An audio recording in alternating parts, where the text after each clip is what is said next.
mbokki internet yi safo BF TV ñu ngi amati mbégte di leen dalal seen rubrique du dimanche Jokko tey nag mu nekk une édition spéciale boo xam ne c'est consacré uniquement à Touba la communauté mouride contexte bi yéen ñëpp xam ngeen ko mooy le grand magal de Touba bi nga xam ne si la ñuy doog a génn tey ñu am gan gu mag goo xam ne dootuñu leen ko présenté ngeen xam ko bu baax Ceddo Mouride Sadikh ñu xam ko si ay contributions yi muy def via les réseaux sociaux tey ñu fekk ko fii si këram si Touba war a waxtaan ak moom si ay pàcc yu bëri si Touba si politique si yu bëree bëri Ceddo Mouride dañu lay bàyyi nga nuyoog mbokki internet yi. asalaamaaleykum wa rahmatullahi taala wa barakaatuhu mbokki internet yi seetaan BF TV ñu ngi leen di nuyu kenn ku nekk ci turam ak santam di leen ziyaar bu baax di leen ndokkeel ci màggal gi ñu génn barki démb di ci sant Serigne Touba bu baax it di ko ci santale yàlla. waaw ñu ngi leen di béggee bu baax sëñ Xuma ak sa technicien bu baax bi nga àndal ci dalal gi ngeen ñu dalal te am ci mbégte lool jërëjëf Ceddo bu lu ñuy dugg si suñuy laaj dinañu am loo xam ne mënuñu ko ñàkk laaj parce que ñu bëri ñu ngi ñu ko doon laaj mooy dañu gis si sa tur benn loo xam dafa xaw a mu nuru paradoxal di Ceddo si ni ñu koy déggee ak Mouride lan moo indi tur boobu Ceddo ak Mouride waaw loolu day moom ñi ma koy laaj bari na xam naa ne mi ngi tolloog le 30 novembre 2007 ma àndoon ak Cheikh Béthio Thioune on était 28 personnes au total daje woon nag ak bés bi Serigne Gora Tine daan sant Serigne Saliou at mu jot yàlla dogal njabootam gi di ko def ci njiitu sëñ Xaadim ñu dem fa nag ànd koog ñoom ndokkeel leen dellu si ci sëñ Saliou di ko siyaare bi ma raamee bay jox sëñ Saliou loxo rek sëñ Béthio daa jàpp sama loxo daan ne ko balaa mu lay nuyu ma wax la mooy kan daan ne ko Mbàkke Ceddo Mouride Sadikh a nekk nii ab ceddo boo xam ne yow rek yaa ko def Mouride Sadikh ndeysaan sëñ bi daal di ree daal di muy nuyu am na sax amoon na ku ko enregistré woon en vidéo mais dama ko gëj a gis ba mujj gi loolu réer ma waaye foofu la tur bi jóge waaw dëgg loolu am na solo alors dañuy dugg directement si la grand magal de Touba bi nga xam ne ñu ngi koy doog a génn li si gën a marqué mooy le discours des xalif tey Ceddo ban analyse la ñu defal si discours bi nga xam ne xalif bi def na ko via son porte-parole sëñ Bass Abdou Khadre waaw xam nga je pense que le discours ne change presque pas parce que chaque année dina am une connotation politique boo xam ne ndax réew mi lu bari lu fiy dox dafay am une connotation politique parce que njiitu réew mi dina yebal ay ndaw balaa ñuy màggal ngir ñu ànd ak organisateurs yi màggal gi liggéey bi loolu nag day jaadu saa bu weesoo ñoom ñu def bilan te mënuñu koo def ci lu dul cérémonie officielle bi waaye loolu ku mel ni sëñ Abdou Lahad bu ko masaana wax it ba noppi day mel ni day wëlbatikuwaat sax wax ne kon nag ma wax ak sama bokki taalibe yi nga xam ne ñoom laa bokkal Serigne Touba la cay sunu wàll nag ñun mooy Serigne bi delloosi gim ñuy delloosi ci yàlla ci xam ne yëngu bi ak dal bi yëpp yëkkati kàddu yàlla rek la loolu mooy liggéey bi loolu nag moom moo ci gën a doon lu important bon je pense aussi que toujours dafay am loo xam ne xëy na man sama gis-gisu bopp la mais discours bi dafa xaw a manquer un cachet international parce que le contexte islamique actuel est très compliqué te Touba statut bi mu am dégg naa ku tedd ku ñuy wax Cheikh Ahmadou Rafaay di doomi sëñ Fallou di wax ne dëgg-dëgg sëñ Touba waxtaanee guñu ko parce que réew mi maanaam waaraate fi mooy waar ñu waaru rek ñoo xam ne waaru nañu ba noppi nga dellu di leen waaraat ndax jaar-jaari sëriñ bi ak liggéeyam bu rëy bi ak tawféex ji ko ci sunu borom defal mel na ni murid yi miin nañu ko boo xoolee ni ñuy pratiquer màggal gi rek ak li mu leen di jaral parce que même le ministre en a parlé jafe-jafe amoon na fi ci wàllu ndox am na fi ci wàllu courant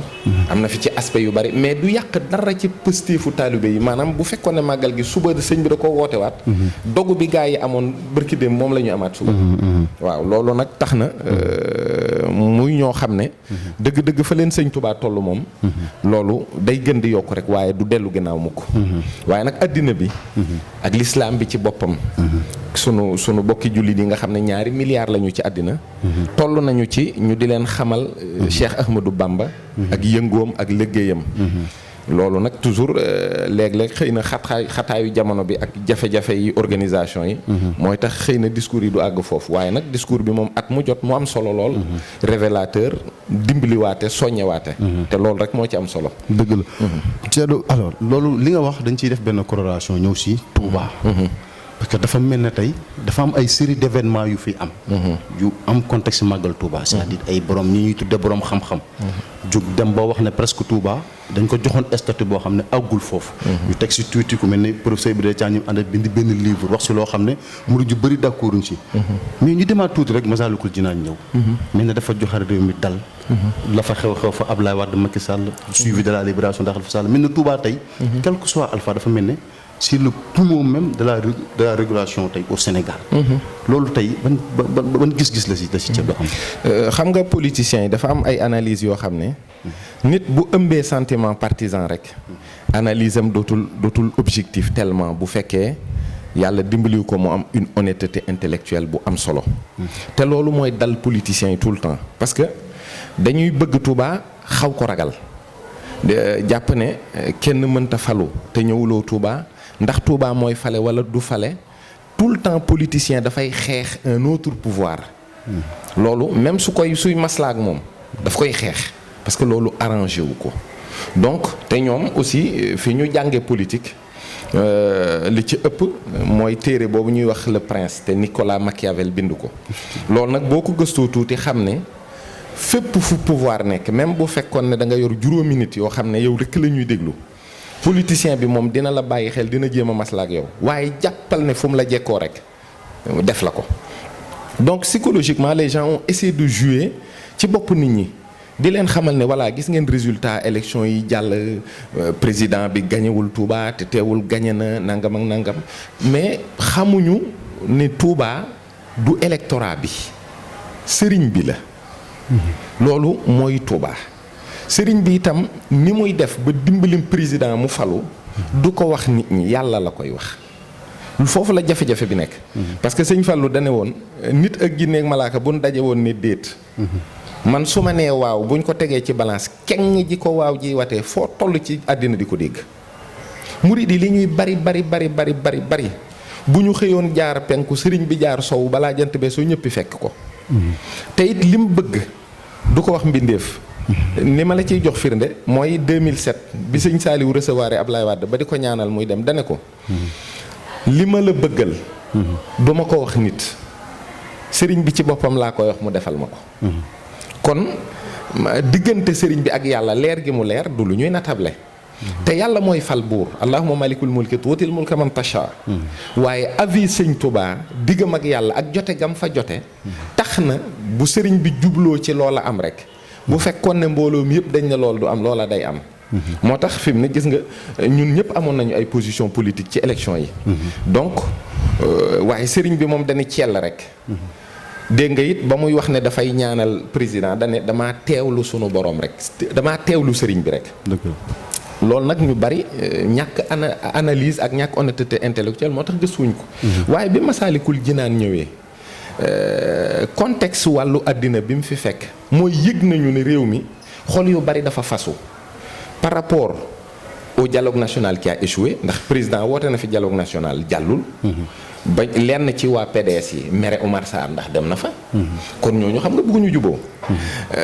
opposition bi Ousmane Sonko sax nee na bu wuy jee Bob Marley moo wuy ji Idrissa Seck kenn déggu ko mu wax Sall ak Madické même chose Madické jiiñ nañ ko fi ci biir élection yi ne élément Abdoulaye Wade la kon yëf yi jaxasoo na président jàpp Khalifa Sall jàpp Mbaye Touré jàpp Karim Wade génne ko réew mi tongoo ak Abdoulaye Wade lu mat depuis 2012 ak léegi 7 ans ëpp na ko waaye ci benn jataay boo xam ne sëriñ bi moom ñëw na julli si ñu joxante loxo xol yëpp tàmbali di fecceeku benn par benn président bi fóonante ak baayam yeneen politiciens yi doon ŋaayoo commencé xam ne jubóo moo fi des ñu xëy président gracier Khalifa Sall mais loolu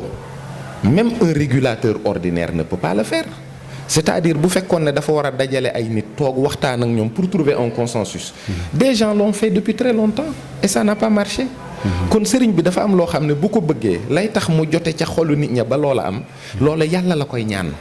ba mu nangul ko su wëlbatikoo rek nit ñi dañuy daal di nangu. waaw loolu moo tax. mais dafa mel ne nag loolu. nit ñi li tax ñuy xaw a am yenn analyse dañoo seetlu bu njëkk Touba. ak les hommes politiques. les hommes politiques ñoo daan ñëw. ku mel ne sëñ Fallou sax wax nañ ne Senghor wala Lamine Gueye bi ñu ñëwee. dafa jël dara dolli leen si. sëñ Mbacke Sow loolu daan na ko def di leen jox hommes politiques yi di leen dimbali. Ablaye Wade partem suñu Cheikh Gaïndé Fatma moo ko finance. mais tey dafa mel ne dafa bëri ñu nekk Touba. ñu leen di tudd suñu Touba. ñu dugg si politique noo xam ne aussi dañ koy defee ni ko politiciens yi di defee est-ce que tamit loolu mooy tax politiciens yi. di am beneen perception tamit si Touba. loolu effectivement mooy li am parce que boo xoolee tubaab bi li muy dëngoo ak sëriñ bi. bi ñuy dévaluer CFA sëriñ bi daf ko relever sëriñ bi dafa joxe 500 000 francs. ca yooyu jamono. ndax loolu nit ñi dañuy foog ne somme bu rëy la bu sëñ bi décaissé. te sëriñ bi mu jëkkee wootee di laajte ci liggéeyu jumaa ji ci teewaayam moom Cheikhul Khadim boobu murid yi dajale nañu 5 millions. kon dafa mel ni ñooñu dañoo comprendre gul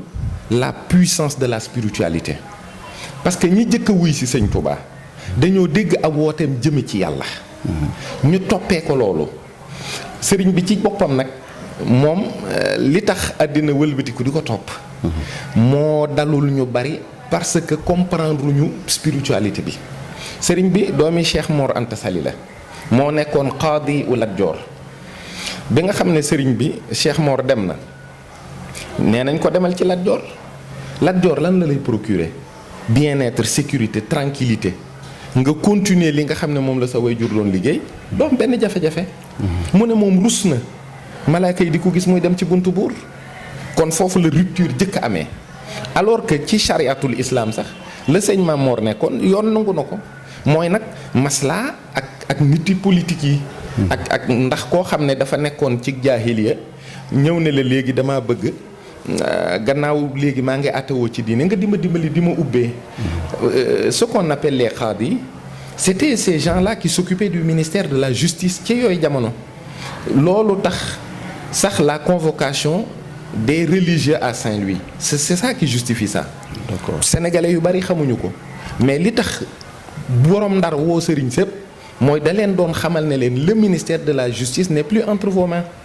yoratu leen atte yi. D'accord. atte yi léegi c'est la constitution française parce que l'AOF a été créée en 1895 rapport yooyu nag sëñ bi amoon ak ñoom ba dimbali leen ñu relever CFA sëriñ bi daal li mu daawul def. mooy bégal ab tubaab daaw ko def wala ngeen di waxante mu wax la lu neex ndax yéefar nga waaye loo xam ne ça engage l'intérêt du pays ça engage l'économie loolu daf ciy jàpp. sëñ Fallou 63 bi mu inauguré jumaa ji dafa bàyyi mbay Senghor moo ñëw ne ko boo ko defee musibaam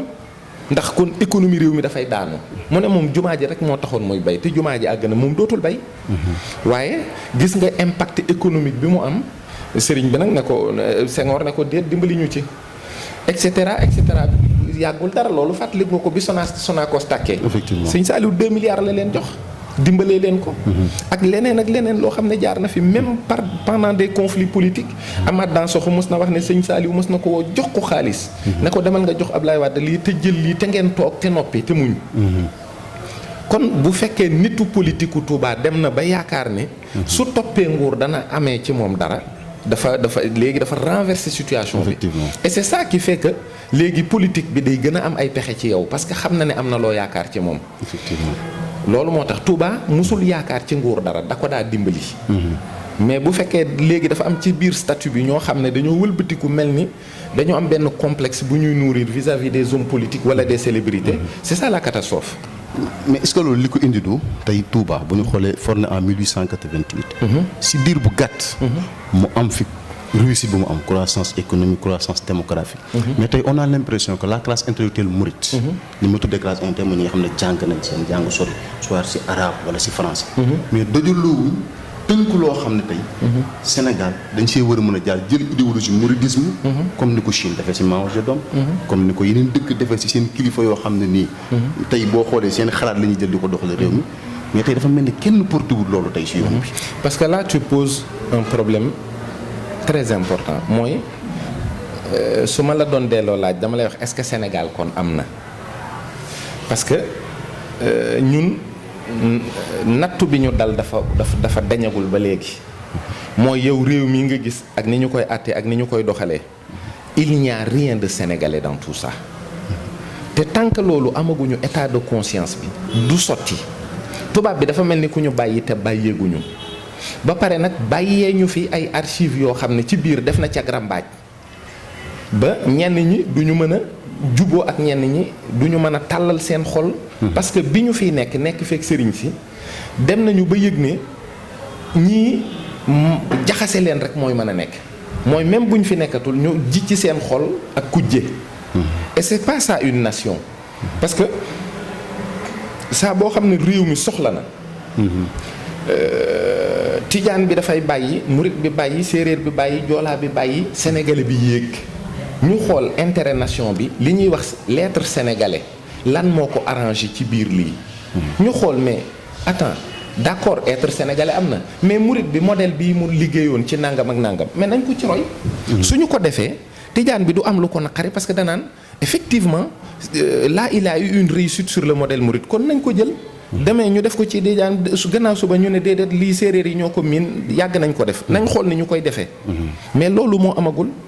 loolu moo juddu ci fépp mooy dox ba fi mu ne nii bu ñu àndoon ak ñeenti nit def benn projet su ma émettre idée boo xam ne moo gën a mën a tax mbir mi dox sa xol mën na siisu nga ne non non non ah non parce que man maa ko xalaat loolu mooy problème bi am Sénégal mooy dafay am ñoo xam ne problème mu personne mooy posé wu ci ñoom wala problème mu conception religieuse d'une chose mooy yoonu murid tarixa la mais c'est un moteur économique c'est un moteur social loolu nit ñi aspect yooyu nag pour ñu mën ko extraire du cachet spirituel dafay jafe. li tax ma laaj loolu mooy dañu gis ne si yoonu murid am na si ay borom xam-xam yoo xam ne ku mel ne Sëñ Mbàkke Buso ëpp xamu ne sur le plan astronomie liggéey yi mu si doon def Maam Seera Fall modèle économique bi mu teg philosophie Baye Fall mais gisuñu murid yi par exemple tey dajaloo bind ay téere waaye ne borom xam-xam bii si murid proposé na lii kii proposé na lii kii mais dañu koy wax rek muy dem ginnaaw boo waral na tey histoire générale du Sénégal gis nga njomb yi si am est-ce que tamit loolu du suñu faute ñun les mourides yi dañu war a bind te binduñu ko aussi xam nga war nañu binduñu aussi on n'est pas avant-gardiste ñun chaque jour situation day présenté wu ñu door a xool nu ñuy remédier ci situation boobu ça fait plus d'un an ou deux ñuy wax affaire histoire générale du Sénégal xam nga histoire du Sénégal kenn mënu ko bind te tudduloo Sëñ Touba donc fii am na fi ay kuréel am na Rawdu Rayaahin am na Xudaamul Xadim am na Xudaamu Turaas am na yeneen kuréel yoo xam ne dañu ne dañuy saytu ndono yi nga xam ne moom la fi sëñ bi bàyyi bu ñu toogee un mois 2 mois 3 mois amul benn sollicitation ci ñiy bind histoire générale du Sénégal pour lu ñu am document bu wóor ci Sëñ Touba waroon nañ leen bind une lettre xamal leen ne leen il va falloir occulter le cheikh ci li ngeen di bind parce que si vous ne vous ressourcez pas vers nous mooy vous avez d'autres sources te ñun duñ leen wóolu mais defuñu loolu dañu bàyyi ba ñu bind livre bi ba mu génn ñu door di ko lire di xool erreur sàngam alors que bu benn exemplaire demee rek loolu musiba lay jur loolu moo tax yoonu murit dafa amagul ay garde-fou effectivement pour sécuriser li nga xam ne mooy le legs du cheikh bokk na ci tey xasida yi da ngay gis benn waay bu jóg dajale ay bëyit ci lu mat fukki xasida composé ko di ko commercialiser tey da ngay gis koo xam ne dafay ubbi imprimerie kii def fii kii def fii kii def faa kii def fee man je suis contre ce système là tey yoonu murit mën na dégager budget boo xam ne l'imprimerie Khadimou Rassoul sera exclusivement au service du cheikh ñuy toppatoo mbindam dans l'authenticité ñuy bañ a xool ñu génnee njuumte yeeg yàq yeeg yooyu loolu déjà c'est de l'emploi à Touba parce qu'il y a de très belles plumes à Touba am na ñoo xam ne bu ñu leen defal formation imprimerie ay liggéeykat la ñuy doon bokk na ci itam barkeelu yi nga xam ne moom la fi sëriñ bi bàyyi ak yenn ci barab bi boppam ñu di leen bàyyi ñuy raaf parce que loolu tamit ñàkk ubbeeku la ci conservation patrimoine man France fi ma nekk dafa nekk loo xam ne c'est le mont de Saint-Michel c'est le 3e endroit le plus visité en France du moins, mais c'est parti d'une petite chapelle. waaw benn oratoire bu ndaw la woon boo xam ne ça a été construit vers 973 mooy li tubaab yi di wax la période mérovingienne. parce que ñi jiitu ci nguuru France. ñi ci topp mooy les mérovingiens les capétiens yi ñoom ñoo tombeek loolu xoolal boobaak léegi actuellement day am 3 millions de visiteurs par an. te boo yeggee au niveau de l'abbaye tu payes 9,90 € pour dugg ci biir visiter 10 €. mais loolu yëpp conservation la selon les vicissitudes du temps ak moyens yi nga xam ne dañ koy dégager pour mbubbum Sëñ Touba. mi mu soloon ki ko yor mën ko conserver te du yàqu nangam ak nangam. loolu nag la ñu manqué en fait ouverture boobu. waaw dinaa ñëw si Touba en tant que tel mais bala muy ñëw damay ñëw si Sénégal sax. waaw. mais laalal si Touba. dafa mel dañu wax ne nous avons une république laïque. mais dañu gis ne France république laïque te ñun moom lañ calqué. mais am na fa pourtant un parti chrétien démocrate. te Sénégal tey boo ko nit créé woon benn parti. jëlee idéologie mu dugal ko si ñu ne dafay parparloo. est-ce que loolu tamit jotul les dignitaires murid jël seen responsabilité aussi. ñu am bu parti wala mais loo xam ne. aussi ku bëgg waa Touba ànd ak yow. dañuy tàkkoon ne programme bi dañ koy teg da nga koy inclure sa programme aussi loolu aussi jotut. dëgg la c'est que on a mal copié et on a copié dans le zèle mooy gis nga baatu laïque mooy li muy tekki dëgg-dëgg mooy loo xam ne diine daf ci génn un religieux moo am un laïque mu ngi mel ni tey maanaam. L'abbé koo xam ne rek da nga nekk un membre du clergé. C'est ça qu'on appelle un religieux. Les gens qui sont en dehors du clergé c'est ce qu'on appelle les laïcs. Paysan mi ngi jóge ci baat bi ñuy wax païen baat yooyu nag ñun déjà du ñu xam dëgg-dëgg portée bi mu am mooy lii ma la doon wax rek mooy France. république ba fa juddoo. dafa juddu sur les cendres. d'un système qui était établi depuis Mérovée depuis Clovis. Clovis jamononte na ak yonent bi sallallahu alayhi wa sallam moo jëkk a nekk le roi des Francs boo xoolee diggante boobu ba 1873 wala yooyu 1789 dama juum la France a toujours été dirigée par les aristocrates mais dafa am ñetti pouvoir dafa am les aristocrates am le clergé am le tiers état bi mooy armée bi mooy jàmbaar yi soldats yi ci nekk gradé yi. clergé bi mooy niti diine yi. ak noblesse bi mooy doomi buur yeeg ñi war a falu. li ci des c'est ce qu'on appelle les laïcs parmi ces laïcs là mais commerçants yi ci la ñu ne ak borom xaalis yi ak ñiy doxal économie bi. mais ñoom ni doomu aadama bindoo tey mooy loo am lu dul pouvoir. kan ne ca kaw yor pouvoir bi mën na laa daaneel suba. borom pouvoir mën na def boromi milliard léegi. wala mu jël boromi milliard def ko un pauvre type léegi. ñuy jël taxes yi ak impôts yi ak yooyu di ko teg gaa ñi ñu sonn. coow juddu ci endroit bu ñuy wax le faubourg Saint-Antoine c'est-à-dire foofu la nit ñi daan daje di liggéey mais ñi fa daje di liggéey borom alal yi ñoo leen di fay. bis bu ñu xëyee nag di wàññi payoor geek di leen mettital ba xiifal leen ñooñu dañuy révolté wu mburu moo tax révolution française am parce que on a affamé le peuple. les gens se sont dirigés vers la Bastille parce que dañ foogoon dañ amoon benn prison bu ñuy wax Bastille dañ jàppoon ne buur bi ku mu fa dugal dañ lay torturer ba nga dee te bi ñu ubbee Bastille juróom-ñaari nit lañu fa fekk juróom-ñaari nit yee ñaari dofan ca woon ak kenn koo xam ne ay mbokkam ñoo waxoon buur bi na ko fa tëj ndax dafa mën a yàq alal. te ñoom bi ñu ubbee Bastille ki yoroon Bastille Delaunay moom lañ jël rendi ko fàtte ña ñu fa tëjoon nga xam ne ñoom c'était le mythe on les a oubliés on a même perdu les clés après lañ leen dajji dem rey buuru France avant ñu koy rey bi soulèvement bi amee rek buur bi dafa convoquer les états généraux le clergé le tiers état la noblesse ñu daje gaa yi ñëw bi gaa yi ñëw nag ne leen dañuy def assemblée nationale. C'est la première institution née de la République parce que l'Assemblée nationale dañuy wax ne ça représente le peuple alors que le peuple avait déjà choisi la noblesse le peuple était soumis aussi au clergé mooy ñi nga xam ne nit yi diine yi gis nga yar nit yi diine yi ñoo ko daan def France boo gisee ñu ragal yar niti diine yi di ko def Sénégal parce que niti diine yi dañuy am orientation boo xam ne bu ñu ko xesee ba jox nit ñi kenn dootu leen ci mën a jëlee. moo tax ñuy xeex daara yi alors que sëñ Touba système bi mu samp soubassement bi daara la tërbiya mooy soubassement wu yoonu murit ak loola ci waaye mën a wax. ku sëñ Touba tërbiya ba noppi ci yow kenn mënatu ci yow dara. te gis nga ni ñuy xeexee daara yi di ko xeexee tërbiya yi mës nga gi dégg subvention bu dem ci daara yi duñ ko def. La République ne subventionnera jamais l'éducation religieuse parce que c'est son contre-système. bi ñu ko defee nag ba pare ba yëpp dox ba fii ñu agsi maanaam dañ koy tënk rek.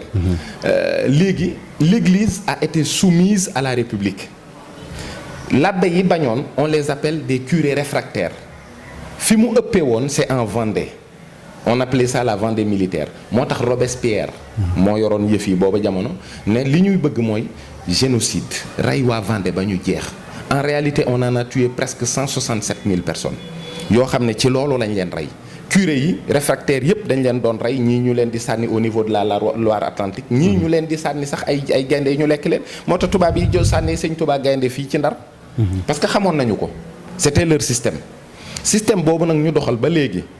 dañuy wàññi zèle bi mais ces partis républicains là yi nga xam ne ils ont un cachet religieux en France c'est du pipeau ils sont tous dans le deal. parce que Front National par exemple parti la boo xam ne li muy incarné mooy par exemple li Vendée doon incarné au niveau de la République bi ñuy jóg ne ñoom dañoo bëgg ñu delloo si waat aristocratie tey Front National li mu bëgg mooy sénégalais yeeg japonais yeeg ñeneen France ñëpp te duñu ay français de souche génn. mooy parti Marine Le Pen mooy parti Marine Le Pen chaque jour mu def ay discours saaga ñu stigmatiser fi mu ne l'islam àgg na ci stigmatisation parce que dafa am benn politicien benn policier bu rey 4 de ses collègues. te bi mu tuubeeg léegi ça fait 18 mois. donc il a été converti à l'islam et il est passé au stade de converti au stade de radicalisé et c'est ça qui a choqué la police française et les institutions parce que le gars il a 16 ans de service. te 16 ans de service dans la police française au cœur de la police nekk dans l'informatique. loolu dafa dangereux xamuñu ndax il a balancé des informations aux autres. te pas que wàññi la leen reyee ñoom ñëpp daanaka. donc loolu moo leen jommal. léegi dañ ne boo saxee sikkim booy tuur ndox yóbbaale ndox. wala bu fekkee dañ la boole ak jigéen pour ngeen nekk ay coéquipiers loolu yëpp léegi dañ koy stigmatiser nit. ci France. alors bu ma déggee li nga wax. kon j'ai l'impression que les sociétés secrètes.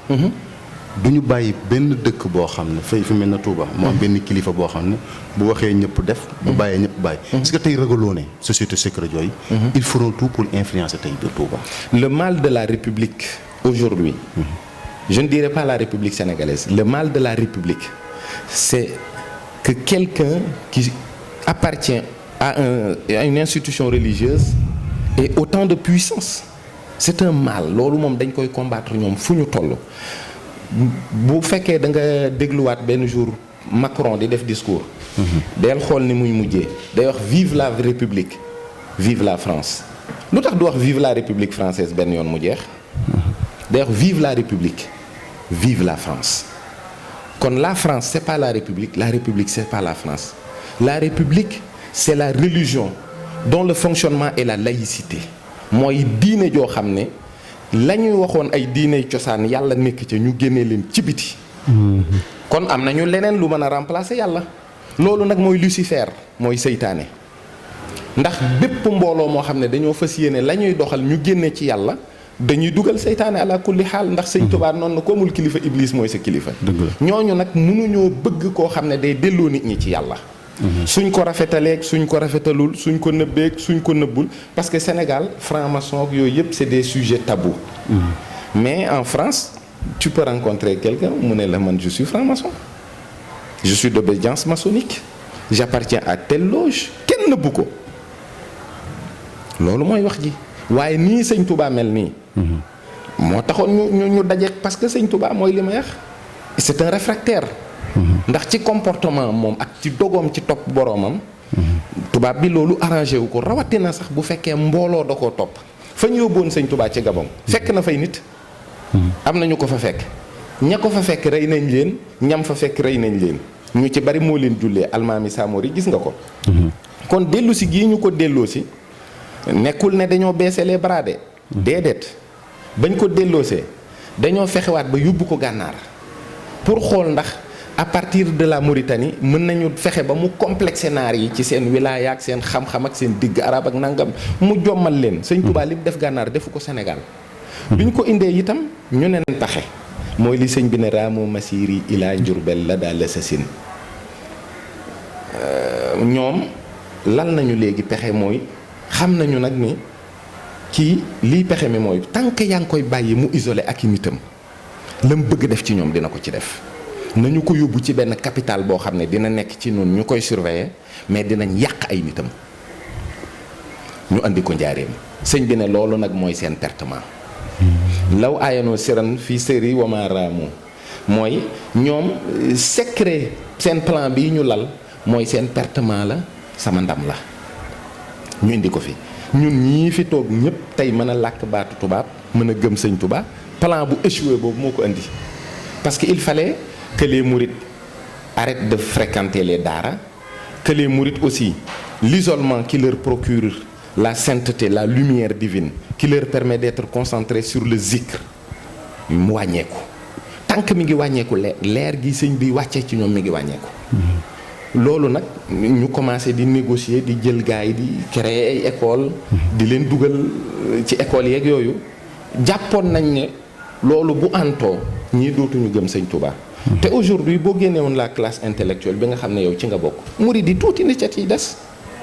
te pourtant sa gëm sëñ Touba ak sa dogu ak sa wóolu ko ak sa yaakaar ko da nga ko booleeg léegi sax mën a analyser de manière intellectuelle loo xam ne boo toogoon fii ak benn philosophe muy wax ba yowmal xiyaam ci ngoon mënu laa génne ci sëñ bi loolu nag ndam la lu rëy loo xam ne ñoom du ñu xam naka lu ko sëñ Touba di defee comment il arrive à extraire ce poison là est-ce que donc du loolu la xalif bi comprendre si Mountakha ba defar une université boo xam ne ça coûte 37 milliards nga xam ne nit ñi bu njëkk ba ñu doon dem daara rek jàng génn mais tey mu defar université boo xam ne nit ñi dañ fay jàng di mën di génn di liggéey est-ce que du xalif bi kon loolu la comprendre xam nga boo seetloo niti daara yi dinañu fonk diine lool dinañu ko xam waaye ñi jàng en général ci wàllu daara ak xeet yooyu toujours des fois dañuy xaw a réfuter les analyses mooy li ñuy wax taawil mooy di toog débattre ci benn affaire wala aussi dañuy xaw a ragal falsafa mooy philosophie beaucoup de gens qui ont été formés dans les daara dañuy ragal loolu mais ñun ñi nga xam ne moom ay kàjj lañ dañoo tul parce que ci lañ ñu yar on a fait partie des gens qui ont fait des débats yàlla am na yàlla amul l'existence de Dieu loolu jàng nañ ko université jàng nañu ko école waxtaan nañ ci xuloo nañ ci xeex nañ ci ak un autre phénomène mooy le wahhabisme parce que les premiers wahhabites sénégalais ont été endoctrinés dans les années 70 en Arabie Saoudite kon l'université sa portée est double mooy dana indi xam-xam mais c'est un rempart contre des phénomènes yoo xam ne actuellement ñoo gangréné l'islam yàq ko saagalu ko parce que le xalif man je le considère comme un xalif des mourides comme tout le monde mais dafa am ku ma yee ci moom ku ma wax ci moom wax yoo xam ne xamee naa ci ne ndeke xel mi rek mën naa yor jamono waxuma la ay baati nag yu demee noonu parce que ni mu dogoo ci ñëpp am xam-xam parce que jamonoy argument la jamonoy argument la boo gisee bu sujet amee wala bu thème amee wala bu coow amee nit ñi di leen interpeller di wax waaw yéen da ngeen ci war a wax pour ñun ñu xam nan la ñuy taxawee du seen ngëm mooy yàqu de mais ils ont besoin d'arguments il leur faut des arguments te xam nañu ne Serigne Touba am na argument donc argument bi jiitu ci ab jullit jiitu ci murit mooy xam-xam xel taw féex la rek yàllaa koy jox ku ko neex bu boobaa nag bu xel amee te it nga sori phénomène yooyu ndax tawat dafa am li ñuy wax mbaaru lasare mooy quarantaine dafay baax léeg-léeg ñi tawat ñu quarantaine leen di xool seeni réaction yu demee noonu mais sëriñ bi université bii muy tabax rempart bu wóor a la contre toutes ces attaques là sur le soufisme et sur l'islam parce que ni ñuy def ba endoctriner nit ki financer ko mu jaral ko mu rey boppam te du l'islam loolu aussi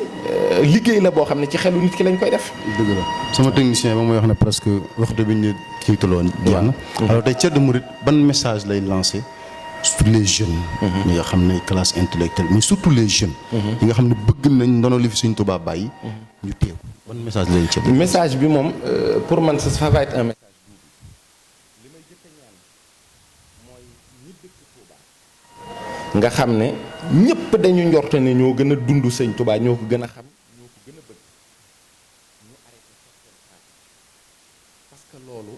baaxul mooy jiital sa intérêt ci liggéeyub sëriñ bi lépp loo xam ne jàpp nga ne boo ko defee